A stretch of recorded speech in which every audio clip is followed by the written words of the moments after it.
Next आपका section है 80JJA। देखिए 80JJA क्या बोलता है कि अगर आप बिजनेस कर रहे हैं बायोडिग्रेडेबल वेस्ट को कलेक्ट करने का और प्रोसेस करने का, ठीक है, बायोडिग्रेडेबल वेस्ट को कलेक्ट करने का और प्रोसेस करने का, तो आपको अगर वहाँ से कोई प्रॉफिट होता है तो आपको जो डिडक्शन है वो 80JJA के अंदर मिलेगी। अब बायोडिग्रेडेबल वेस्ट होता क्या है, देखिए आपके जैसे किचन वेस्ट होता है, आप लोग खा के कुछ खा लेते हैं, कुछ सामान फेंक देते हैं, ऐसे करते हैं ना, तो उस चीज़ों को हम क्या कर सकते हैं, फिर से प्रोसेस कर सकते हैं। अब अगर कोई पर्सन उसको कलेक्शन करने का काम कर रहा है और उसको प्रोसेसिंग का काम कर रहा है, और कलेक्शन करने के बाद जो वो प्रोसेसिंग कर रहा है उसके बाद वो जो उससे जनरेट करेगा वो करेगा पावर, ठीक है, या तो वो उससे पावर बना रहा है बायोडिग्रेडेबल वेस्ट से, या फिर वो फर्टिलाइज़र बना रहा है, या फिर वो बायोगैस बना रहा है, ठीक है। तो उसमें से जो भी उसको प्रॉफिट आएगा, उस प्रॉफिट में से उसको क्या मिलेगी, डिडक्शन मिलेगी। अब डिडक्शन मिलेगी कितनी, उसको डिडक्शन पूरी 100% मिलेगी जितना भी उसका प्रॉफिट होगा। और प्रॉफिट जो है उसके क्या नाम कहते हैं 100% उसकी डिडक्शन तो मिलेगी। अब डिडक्शन मिलेगी कितने टाइम के लिए, 5 असेसमेंट ईयर के लिए। अब ये असेसमेंट ईयर स्टार्ट कहाँ से होंगे, देखिए जिस प्रीवियस ईयर के अंदर आप अपना बिजनेस स्टार्ट करेंगे उसके बाद जो असेसमेंट ईयर आएंगे, ठीक है, उससे स्टार्ट हो जाएगा, और 5 ईयर्स असेसमेंट ईयर तक आप क्या ले सकते हैं, डिडक्शन ले सकते हैं। नेक्स्ट आपका जो आता है सेक्शन वो है 80JJAA, ठीक है। अब ये क्या बोलता है, deduction in respect of employment of new employees. देखिए अगर आप न्यू एम्प्लॉयज़ एम्प्लॉय करते हैं, ठीक है, तो आपको डिडक्शन मिलेगी, ये सेक्शन ऐसे बोल रहा है। अब देखते हैं कि किस तरीके से होगी। तो सबसे पहली बात, who is eligible for deduction. अब ये डिडक्शन मिलेगी किसको, ऐसे पर्सन को मिलेगी जिसका बिजनेस पीजीबीपी से जो है वो इनकम होगी, ठीक है, और उसको जो है अपने अकाउंट्स ऑडिट करवाने पड़ते हैं अंडर द सेक्शन 44AB, ठीक है। ऐसा पर्सन जिसकी इनकम क्या है, पीजीबीपी से है, और उसको अपने अकाउंट्स ऑडिट कराने पड़ते हैं अंडर सेक्शन 44AB, तो उस पर्सन को यहाँ पर क्या मिलेगी, डिडक्शन मिल सकती है 80JJAA के अंदर।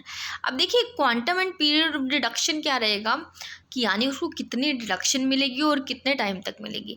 पहली बात, उसको जो डिडक्शन मिलेगी, जितने उसने एडिशनल एम्प्लॉय रखे हैं उसकी 30% कॉस्ट की उसको डिडक्शन मिलेगी, ठीक है, और उसको 3 असेसमेंट ईयर्स तक जो है उसको डिडक्शन मिलेगी।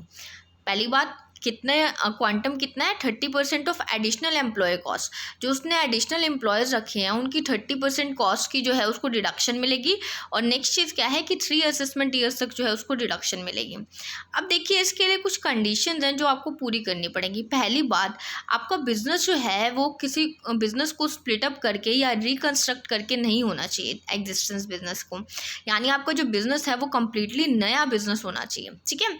उसके अलावा आपका जो बिजनेस है वो आपने by way of transfer from any person और as a result of any business reorganisation.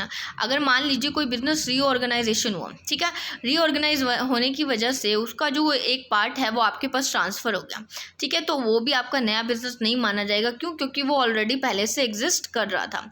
उसके अलावा जो असेसी है उसको अपना रिटर्न ऑफ इनकम के साथ साथ अपनी ऑडिट रिपोर्ट भी क्या करनी पड़ेगी, फर्निश करनी पड़ेगी। देखिए मैंने आपको बताया ना यहाँ पे डिडक्शन किसको मिलेगी, जिसकी अपने अकाउंट ऑडिट करवाने पड़ते हैं। तो आपको अपने जो आपका वो होगा, क्या नाम कहते हैं, रिटर्न ऑफ इनकम होगा, जब आप अपना रिटर्न भरेंगे इनकम का, उसके साथ साथ आपको ऑडिट की रिपोर्ट भी देनी पड़ेगी। उसके अलावा आप जो एमोल्यूमेंट्स पे करेंगे वो हमेशा जो हैं वो चेक से होनी चाहिए, अकाउंट पे चेक से या फिर पे ड्राफ्ट से होनी चाहिए, ठीक है, यानी आप कैश में पे नहीं कर सकते, किसी इलेक्ट्रॉनिक मोड से ही आपको एमोल्यूमेंट्स पे करने पड़ेंगे। अब एमोल्यूमेंट्स होते क्या हैं वो हम देखेंगे अभी। देखिए अब इसमें डिडक्शन आपको मिलेगी कैसे, एडिशनल एम्प्लॉय कॉस्ट। सबसे पहली बात, अगर आपने नया बिजनेस स्टार्ट किया, ठीक है, तो first year of new business emolument paid और payable to employees employed during the previous year. देखिए अगर आपने नया बिजनेस स्टार्ट किया है तो प्रीवियस ईयर के अंदर जब आपने बिजनेस स्टार्ट किया, जितने भी आप नए एम्प्लॉयज़ रखेंगे उन सभी की जो कॉस्ट होगी उसका आपको 30% जो है वो डिडक्शन मिल जाएगी 3 सालों तक। अब देखिए एमोल्यूमेंट्स क्या होती है, एमोल्यूमेंट्स का मतलब होता है आप जो भी एडिशनल एम्प्लॉयज़ रखोगे उनको आप जो पे करते हो, ठीक है, उनकी जो भी पेमेंट करते हो आप, उसको एमोल्यूमेंट्स बोला चला जाता है। उस एमोल्यूमेंट्स के अंदर आप जो है रिटायरमेंट बेनिफिट्स को इंक्लूड नहीं कर सकते, ठीक है, और आप जो है परक्विजिट को इंक्लूड नहीं कर सकते हैं। तो उसके अलावा अगर आप कोई पेमेंट कर रहे हैं तो उसको हम एमोल्यूमेंट्स बोलेंगे, ठीक है। तो एमोल्यूमेंट्स हमेशा जो है आपके अकाउंट पे ही चेक से होने चाहिए या फिर अकाउंट पे ही ड्राफ्ट से होने चाहिए। आप जो है उसकी कैश में पेमेंट नहीं कर सकते, ठीक है। नेक्स्ट चीज़ क्या होगी इसके अंदर, अब जैसे आपने मान लीजिए आपका नया बिजनेस है, तो आपने प्रीवियस ईयर के अंदर जब बिजनेस स्टार्ट किया तो आप सारे एम्प्लॉयज़ ही नए रखोगे पहले, क्योंकि आपका बिजनेस थोड़ी था। तो जितने भी आपने नए एम्प्लॉयज़ रखे हैं उनकी आपको जो कॉस्ट आएगी उसकी 30% आपको डिडक्शन मिल जाएगी, ठीक है।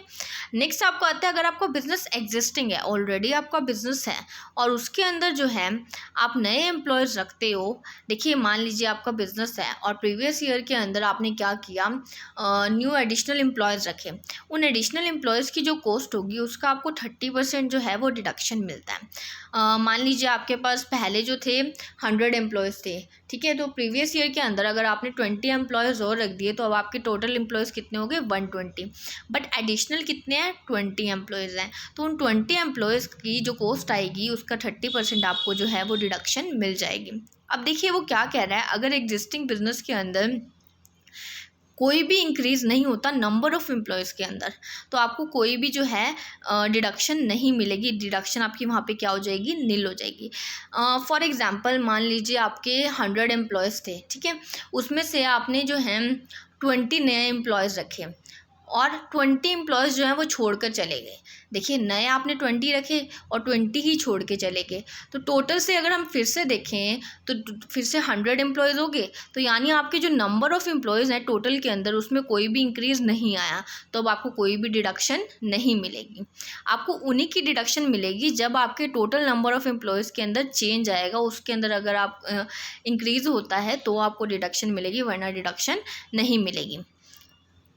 अब देखिए क्या कह रहा है वो, एडिशनल एम्प्लॉयज़ कौन होंगे, उसका मतलब है कि आप जो एम्प्लॉय करेंगे प्रीवियस ईयर के अंदर, ठीक है, और जिनकी एम्प्लॉयमेंट की वजह से आपके टोटल नंबर ऑफ़ एम्प्लॉय के अंदर जो है वो इंक्रीज़ हो जाएगा, तो आपको जो है डिडक्शन मिलेगी। मैंने अभी आपको बताया अगर 100 है तो अगर आप उसमें 20 और ऐड कर देंगे, नए वर्कर्स रखेंगे प्रीवियस ईयर के अंदर 20, तो वो 120 हो गए टोटल के अंदर। तो अब जो 20 वर्कर्स एडिशनल हैं उनकी आप क्या करेंगे, कॉस्ट का 30% जो है वो डिडक्शन ले सकते हैं। ओके अब आप देखिए जो आपके एडिशनल एम्प्लॉयज़ हैं उनमें से ऐसे कौन कौन से एम्प्लॉयज़ होते हैं जिनको आप कॉस्ट को इंक्लूड नहीं कर सकते, यानी जिनके रिगार्डिंग आपको डिडक्शन नहीं मिलती है। आपने नए एम्प्लॉयज़ तो रख दिए, ठीक है, उसके अंदर टोटल नंबर में भी आपका चेंज आ गया, बट स्टिल आपको जो है वो डिडक्शन नहीं मिलेगी। उसके अंदर कौन कौन से केसेस होंगे वो हम देखेंगे। अगर आपके जो एम्प्लॉयज़ हैं, ठीक है, और उनकी टोटल एम्प्लॉयमेंट्स जो है वो मोर देन 25,000 पर मंथली है, ठीक है, तो आपको कोई भी डिडक्शन नहीं मिलेगी। देखिए आपने पिछले साल प्रीवियस ईयर के अंदर जो है वो 20 नए एम्प्लॉयज़ रखे, जिसमें से 10 जो एम्प्लॉयज़ हैं उनकी तो जो एमोल्यूमेंट्स हैं वो 20,000 है, ठीक है, और जो 10 हैं उनकी एमोल्यूमेंट्स जो है वो 30,000 रुपीज़ है। तो अब आपको जो है सिर्फ 10 जो एम्प्लॉयज़ हैं उसी के लिए आपको डिडक्शन मिलेगी। जिनकी 25,000 से ज़्यादा है उनके लिए आपको डिडक्शन नहीं मिलेगी। उसके अलावा अगर आपका एम्प्लॉय जो है जिसका एंटायर कॉन्ट्रीब्यूशन जो है वो गवर्नमेंट पे कर रही है under the employ pension scheme, तो आपको उसके रिगार्डिंग कोई भी डिडक्शन नहीं मिलेगी। उसके अलावा अगर आपने जो एम्प्लॉय रखे पिछले साल में वो लेस देन 240 डेज़ आपके पास थे, ठीक है, आपने एम्प्लॉय रखे और आपने 180 डेज़ ही मतलब पिछले साल में आपने जब उसको रखा तो उस पिछले साल में आपको 182 डेज़ ही हुए उसको काम करते हुए, तो यानी वो 240 डेज़ से कम है, तो अब जो है आपको कोई भी डिडक्शन नहीं मिलेगी। अगर वो 240 डेज़ से कम होते हैं तो आपको डिडक्शन नहीं मिलती है। अब इसके अंदर भी एक्सेप्शन है। अगर आपका जो एसएससी है वो इंगेज्ड है बिजनेस में जो कि अपील का है, अपील मतलब फुटवेयर हो गए, सॉरी अपेल का मतलब होता है कपड़े, और कपड़ों के अलावा फुटवेयर या फिर लेदर प्रोडक्ट्स का वो काम कर रहा है, तो उस केस के अंदर आपको जो है 150 डेज़ का टाइम दिया जाता है। यानी अब अगर आपके 150 डेज से कम का टाइम होगा उस एम्प्लॉय का, तो आपको उसके रिगार्डिंग कोई भी डिडक्शन नहीं मिलेगी। अदरवाइज़ कितना टाइम है, 240 डेज़, यानी उसको 240 डेज़ तो जो है वो काम करना ही पड़ेगा, तो आपको उसके रिगार्डिंग जो है वो डिडक्शन मिलेगी, अदरवाइज़ नहीं मिलेगी। उसके अलावा an employ who does not participate in the recognize provident fund, अगर कोई ऐसा एम्प्लॉय है जो कि आरपीएफ के अंदर जो है अपना पार्टिसिपेशन नहीं करता है, तो ऐसे पर्सन के रिगार्डिंग भी आपको कोई भी डिडक्शन नहीं मिलेगी। मैं फिर से एक बार आप लोगों को क्या कर रही हूँ, रिपीट कर देती हूँ ये वाला जो सेक्शन है। देखिए क्या होगा, 80JJAA जो है वो रिगार्डिंग है एडिशनल एम्प्लॉयज़ के। अब एडिशनल एम्प्लॉयज़ किसके एडिशनल एम्प्लॉयज़, भैया ऐसे पर्सन के एडिशनल एम्प्लॉयज़ जो कि पीजीबीपी का बिज़नेस है, जिसका बिज़नेस है और पीजीबीपी से उसकी जो इनकम है, और वो अपने अकाउंट्स जो है वो ऑडिट कराता है अंडर सेक्शन 44AB के अंदर। ठीक है, तो ऐसे पर्सन को, ऐसे एसएससी को जो है वो डिडक्शन मिलेगी रिगार्डिंग एडिशनल एम्प्लॉयज़। अब डिडक्शन मिलेगी कितनी, 30% ऑफ एडिशनल एम्प्लॉयज़। आप जो एडिशनल एम्प्लॉयज़ रखोगे उसकी जो कॉस्ट आएगी, यानी आप जितने एमोल्यूमेंट्स उसको पे करेंगे उसकी 30% जो है आपको डिडक्शन मिल जाएगी। और ये डिडक्शन जो है आपको 3 असेसमेंट ईयर्स तक के लिए मिलती होती है। डिडक्शन के लिए मैंने आपको बताया, अगर नया बिजनेस है तो आप प्रीवियस ईयर के अंदर जितने भी नए एम्प्लॉयज़ रखोगे तो उन सभी के लिए आपको रिडक्शन मिल जाएगी। और अगर आपका एग्जिस्टिंग बिजनेस है ना राजे, तो फिर उसके अंदर अगर आपके नंबर ऑफ़ एम्प्लॉयज़ के अंदर, टोटल नंबर ऑफ़ एम्प्लॉयज़ के अंदर चेंज आएगा, यानी इंक्रीज़ होगा, तो आपको डिडक्शन मिलेगी, अदरवाइज़ आपको डिडक्शन नहीं मिलेगी। जैसे मैंने आपको बताया, अगर 100 एम्प्लॉयज़ हैं पहले, तो अगर आपने प्रीवियस ईयर में 20 और रख दिए, वो 120 हो गई, तो आपको 20 जो एम्प्लॉयज़ हैं, यानी कि जो एडिशनल एम्प्लॉयज़ हैं 20, उनके रिगार्डिंग 30% आपको जो है वो डिडक्शन मिल जाएगी। और एमोल्यूमेंट्स का मतलब मैंने आपको बता ही दिया कि ऐसे कोई भी पैसा आप जो पे कर रहे हो उसकी एम्प्लॉयमेंट के लिए, वो क्या होगा, एमोल्यूमेंट होगा। बस उसके अंदर जो है रिटायरमेंट बेनिफिट्स नहीं आने चाहिए और परक्विजिट नहीं आने चाहिए। नेक्स्ट आपका सेक्शन है 80 QQB। QQB बोले तो क्वालिटी बुक्स। ठीक है, QQB को आप कैसे याद रखेंगे, क्वालिटी बुक्स। तो यहाँ पर जो आपको डिडक्शन मिलेगी वो रॉयल्टी इनकम्स की मिलेगी। ठीक है, जो ऑथर्स होते हैं बुक के, उनको जो रॉयल्टी इनकम मिलती है उसके रिगार्डिंग डिडक्शन आपको 80 QQB के अंदर मिलेगी। अब देखिए, सबसे पहली बात किसको मिल सकती है, एलिजिबल एसएससी कौन है, रेजिडेंट इंडिविजुअल। ठीक है, दूसरी बात, वो पर्सन जो है वो रॉयल्टी ले रहा है उन बुक्स से, कौन कौन सी, लिटरेसी, आर्टिस्टिक, साइंटिफिक नेचर की। अगर इन बुक्स से उसको रॉयल्टी मिल रही है तो वो क्या है, एलिजिबल एसएससी है। और वो कैसा इंडिविजुअल होना चाहिए, रेजिडेंशियल इंडिविजुअल होना चाहिए। अब देखिए डिडक्शन अमाउंट क्या होगा, देखिए 2 चीज़ें बता रखी हैं, एक तो एलिजिबल रॉयल्टी रिसीव्ड, ठीक है, दूसरा क्या है 3 lakh rupees, which ever is lower. आपको नहीं पता एलिजिबल रॉयल्टी रिसीव्ड क्या है, बट आप लोग को ये ध्यान रखना है कि अमाउंट ऑफ डिडक्शन जो है वो क्या है, एलिजिबल रॉयल्टी रिसीव्ड और 3 lakh rupees which ever is lower. अब हम देखेंगे कि एलिजिबल रॉयल्टी होता क्या है।